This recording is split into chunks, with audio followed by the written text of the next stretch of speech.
It began with a vision. High school students would not only grow individually in their particular area of talent, but the George Caleb Bingham Academy of the Arts would also elevate their potential and make them connoisseurs of the arts for the rest of their lives. Thus, the Academy opened in the Independence, Missouri School District on June 15, 1997, with 54 students who had just completed their sophomore, junior, or senior years at Truman or William Chrisman High Schools.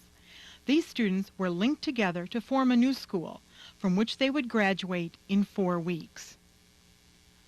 The George Caleb Bingham Academy of Arts introduced students to a variety of personalities, from Retta and Jackson in Pump Boys and Dinettes to Mama Rose in Gypsy. The villainy of Richard III was suffered along with the triumphs of Joseph and his amazing Technicolor Dreamcoat. Students felt the rage of Levi and Toledo in Ma Rainey's Black Bottom, and they heard the beauty of music and level of talent and accomplishment of the Academy's music faculty in a recital.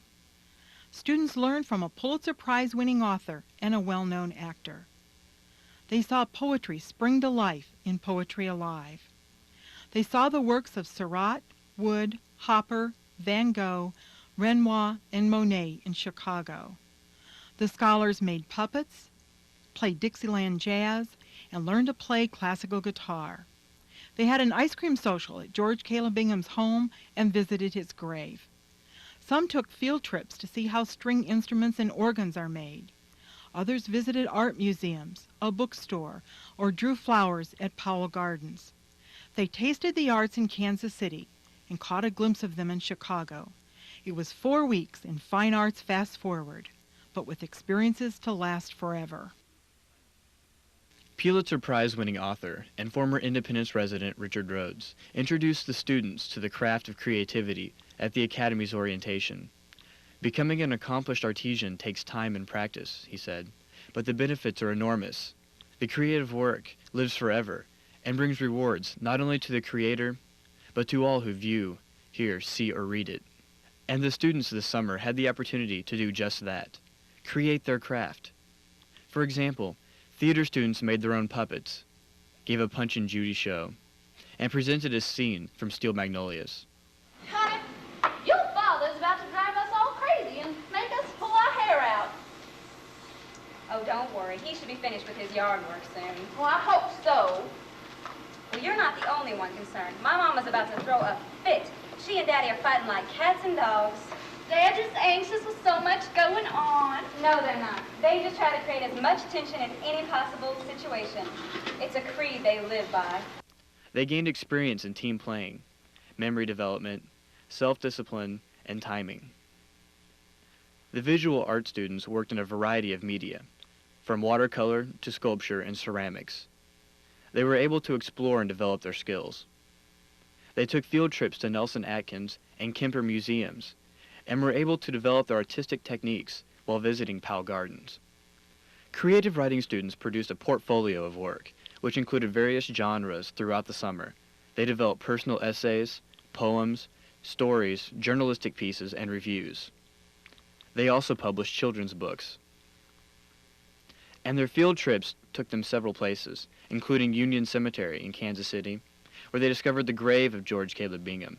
They brought back rubbings and a little history of the area. Creative writing and theater students combined talents to participate in a Poetry Alive presentation. Students could concentrate on vocal or instrumental music in a multifaceted music curriculum taught by professional performers. Solo study was included, but all music students sang in the Academy choir, and they all learned to play classical guitar. Ensembles performed at the Academy Ice Cream Social for parents, friends, and school district personnel, at a fine arts festival held for the community, and at graduation. A Dixieland jazz band also entertained at several events.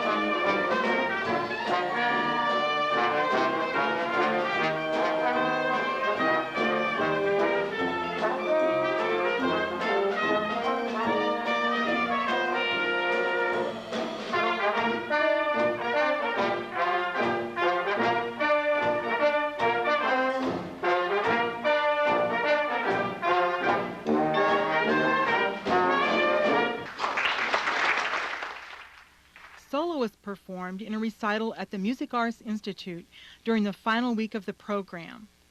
Both vocal and instrumental students participated and shared in their primary area of study during the program. And although the classes 4 mornings a week were a focal point, the students gathered together many times to attend theater performances, a faculty music recital, and a 2-day trip to Chicago. No one was late for the 5 a.m. departure time to the Windy City. For many, it was a first-time flying experience, and Southwest Airlines delivered the group to Midway Airport. After check-in at the Palmer House, the group walked to the Chicago Art Institute. The famous lions greeted them, and the students were on their way inside to view Wood, Monet, Van Gogh, Renoir, and other artists. Students saw an evening performance of Ma Rainey's Black Bottom at the Goodman Theater. Before returning to Independence the next day, the group visited the Museum of Science and Industry after exploring some of Chicago.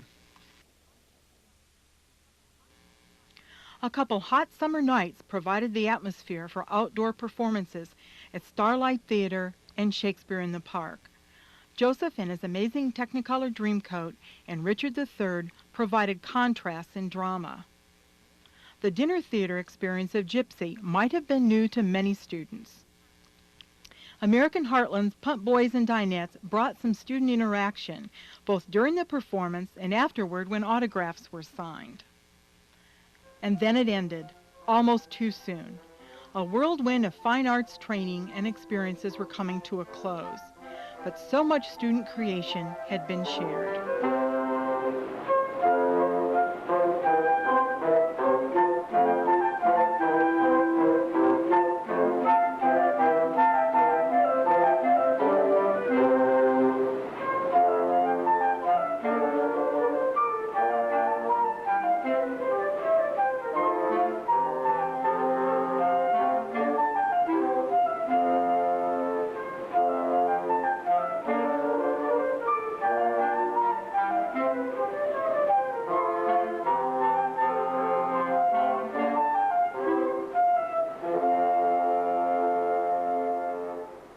Graduation was all that was left. The 54 members of the first class of the George Caleb Bingham Academy of the Arts received their diplomas and bronze medals on July 11th at the Truman Presidential Library.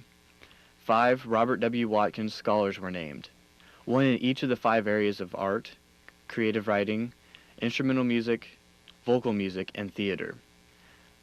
But first, they were told to enjoy creating, and not to consider it work, by actor Arliss Howard, Independence native and Truman graduate. He is currently appearing in The Lost World. He told the students who taught him how to act. I was thinking about the first time that I saw Harry Truman. And I was in the band, the marching band at Holman Junior High School. I played the trombone. I couldn't hit 7th position. My arm wasn't long enough. I could do it sitting down with my foot. When we marched, I couldn't hit it, so I was always a tad sharp. And we would practice around the Palmer Junior High School in the neighborhood there. Mr. Truman would be walking with his bodyguard named Mike, and he would stop.